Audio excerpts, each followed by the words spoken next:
Hello, bonjour. Welcome to the Union Safety Net, le filet de sécurité syndicale, a union podcast for working people. I'm your host, Sébastien Bezeau, et oui, parfois en français aussi. This podcast is hosted by the Union of Safety and Justice Employees, le syndicat des employés de la sécurité et de la justice. Join us for an informative discussion every month about issues currently affecting working people. On this episode of the Union Safety Net, we're taking a closer look at Alberta's relationship with the RCMP. In May 2025, the province passed Bill 49, which establishes the framework for a provincial police force, thereby enabling municipalities to potentially transition away from the RCMP and contract with the province for policing services. As we know, there are more than 3,600 Alberta residents employed by the RCMP in uniformed, civilian, and public service roles. The Alberta government claims that a newly established provincial police force would be more efficient and cost-effective than the current arrangements with the RCMP. However, independently commissioned reports haven't arrived at the same conclusion. Joining me today from the beautiful province of Alberta is Valda Behrens, the Regional Vice President of the Union and Safety and Justice Employees. Valda, welcome back to the Union Safety Net. Thanks, Sebastian. So to remind our listeners, you're an RVP for USJE. Let's begin at that. What does an RVP do for USJE? And then what did you do before you were an RVP? So as an RVP, we assist the locals and members in any day-to-day type issues that they might have in the workplace. We also meet with management to discuss labor issues. And we have the national executive where the 17 of us from across the country get together, highlight some of the issues of concern and how we're going to proceed and deal with them. And the RCMP in Alberta is one of those priorities right now. So I look after Alberta and Northwest Territories and Nunavut. And I am located in the booming town of High River, Alberta, which is about 30 minutes south of Calgary. So Valda, before you were an elected official for the union, you worked for the RCMP, did you? Correct. I was located at the High River RCMP detachment. I'd been there since about 2003 until 2017 when I was elected as RVP. And what were you doing for the RCMP? I was the detachment services supervisor, and I got to tell you, that job, we are the backbone to the RCMP. We are the ones that have, usually in communities like High River, have been around the longest in the detachments. We know a lot of the ins and outs of the town, of the rural areas, and we assist the members when they're new to that unit. But Valda, that's just one position within the RCMP that you represent. Can you give us a bigger picture of all the positions? So Alberta has a forensics lab. We also have many of the specialized units, ICE, alert, major crimes, those kinds of things as well. We have Post Garage that looks after all of the vehicles for Alberta. Our members are the people that work inside Post Garage. One of the other things that we do is when there is an emergency, such as the flood in High River, the fire in Fort Mac, the G7, we also get called out to those. It's not just members. We can be pulled in and utilized in any of those instances as well. We have kennels. Of course, which who is doesn't located, love dogs? Who doesn't love the dogs?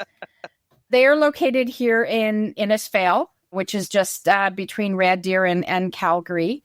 They are the only unit in Canada. Wow. So they train, raise, breed all of the dogs across Canada. Not only for the RCMP, but for other police agencies. That is a huge program to be very proud of, the only one in Canada. Okay, well, you set the stage as to what kind of jobs can be performed at the RCMP. Let's go back to 2022 so we can see the big picture of the entire situation in Alberta. So 2022, picture it, former federal minister back then, Jason Kenney, he becomes the premier of Alberta. That's when the idea of a provincial police force was brought forward. How did your organization react to that announcement, and how did your members respond? It was some taken very seriously. Like it wasn't thrown out by the government as just, oh, let's maybe think about this, right? They had some game plans in place. They were actually doing community tours to present some of those ideas, and politicians, member of the community, and myself attended some of those meetings, and the proposals were, to say rough and shocking. And I think that kind of the idea of it slowed down a little bit. But USGE took it. We held a rally in K Division headquarters for the RCMP. K Division is the region for RCMP for Alberta. That was really well attended by media. We did some op-eds in the major newspapers. We did radio ads across Alberta.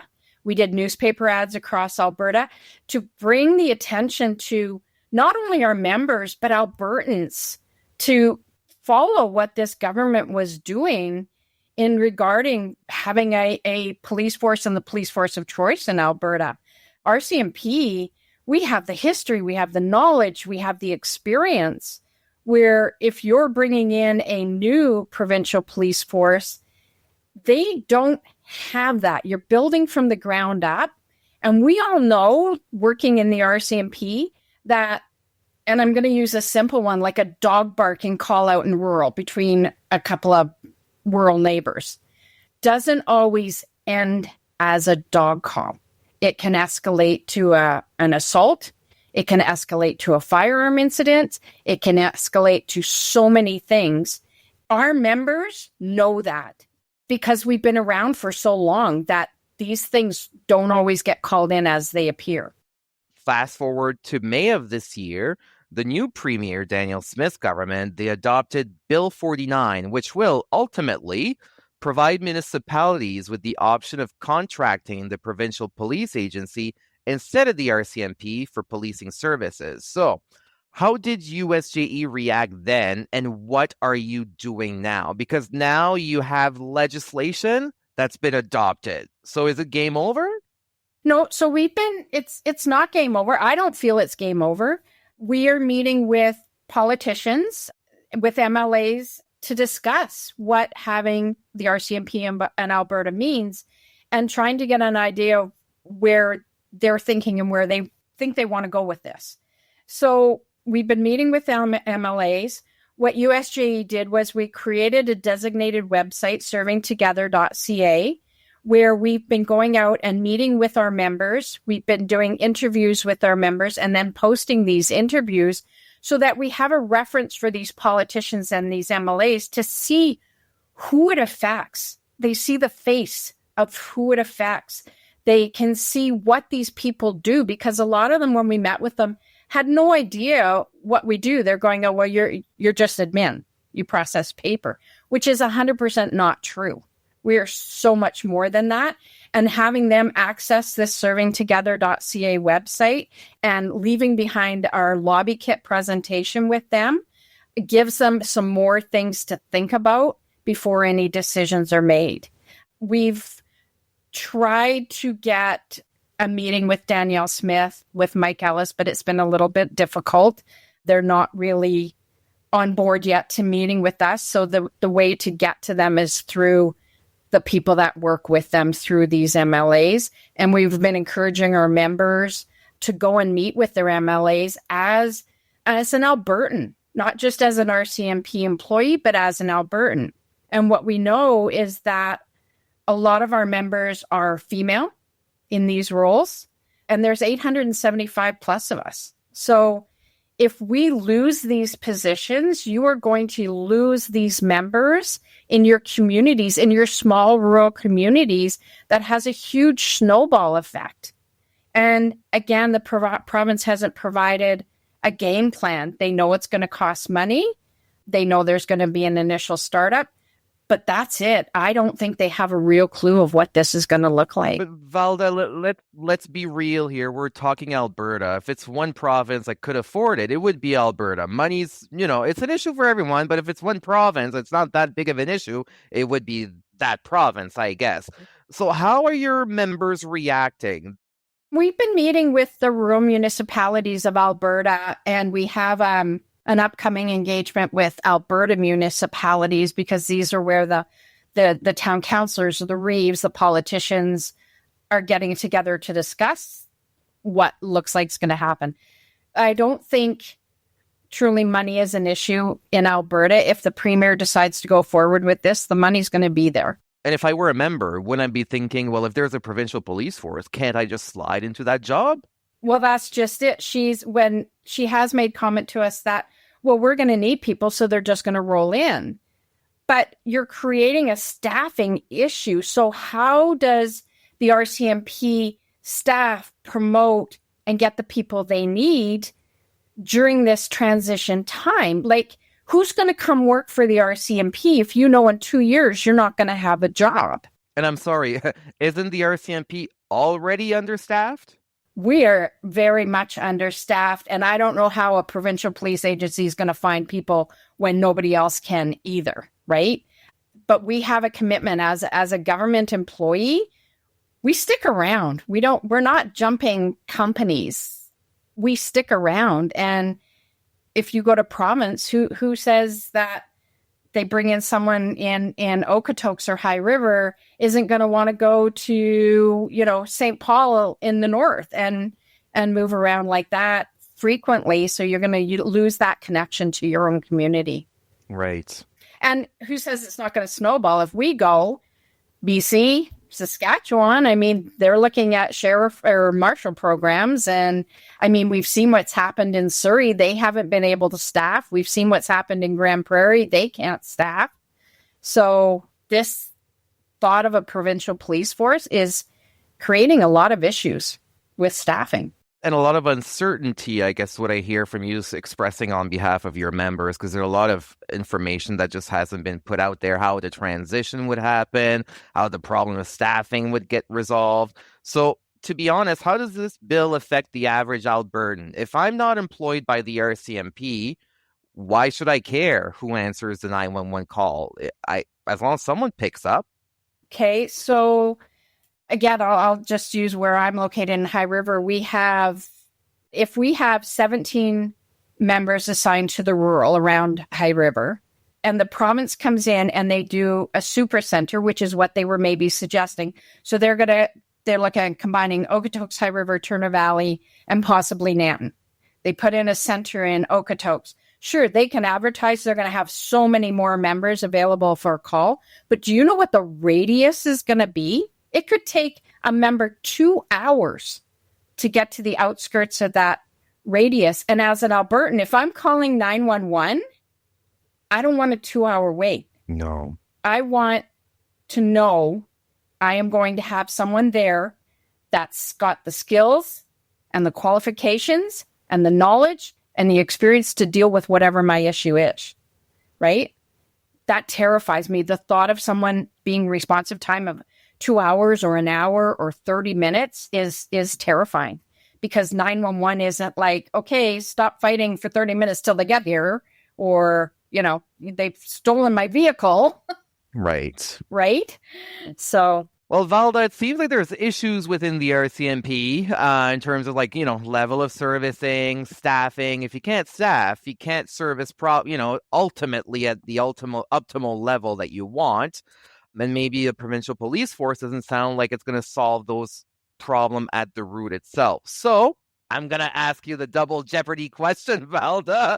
You're going to solve all the problems of the RCMP today. Because listen, it's no surprise to Canadians that even an iconic and historic institution such as the RCMP, it's not going to be perfect, and it would always benefit from increased investment, right?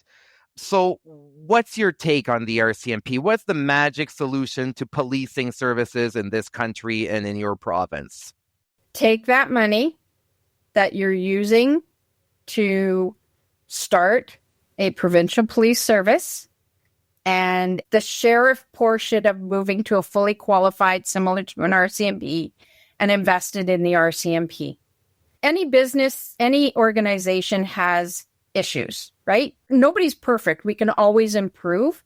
but you need the resources to do that.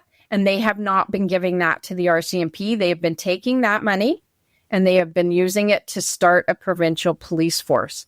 If they invested that money in the RCMP, then we would have the resources to staff members, to staff uniform members as well, to not have the burnout that's associated with low staffing levels that we're currently seeing. And the provincial police force is going to go through a lot of growing pains with a lot of money. And I just think there's so much more we could do and improve with our CMP by opening that dialogue with Ottawa, opening that dialogue with the commissioner, and spending the money here. What did you find rewarding of your career at the RCMP, Valda? Oh my gosh. People come into you on their worst day. It's not like they come in to say, hi, I'm having a great one, right? They come in on one of the worst days of their lives and we get to help them. Mm-hmm. That is the rewarding part of this job. We have such a high level of wanting to do well and wanting to do a great job. And we look at those members that we work with, our coworkers, our uniform members, as family, and we want to protect them. And we will do everything that we can to do that and protect our communities. Well, Valda, thanks for your second stop on the Union Safety Net. For our listeners, if you want to listen more, Valda, I think it was our second episode on season 1. Hopefully, I mean, it's always a pleasure having you on the podcast, Valda, but hopefully we won't have to welcome you back. Hopefully everything will resolve in Alberta with the RCMP. We thank you for coming on the podcast and we wish you all the best. Thank you. Appreciate everything that you do for us and for letting us voice this type of stuff. And if the last thing I can say is to anybody listening, go talk to your MLA. Even if you live in this city, this is going to have an impact. Go talk to your MLA. Merci. Thank you for joining me for this episode of the Union Safety Net, Le Filet de Sécurité Syndicale, a union podcast created by USJE for working people. If you have any feedback on today's episode or would like to suggest a topic you want us to cover, please reach out on social media platforms. We love to hear from our listeners. I'm your host, Sébastien Bezeau, and I hope you'll join us next month for another episode of the Union Safety Net, Le Filet de Sécurité Syndicale.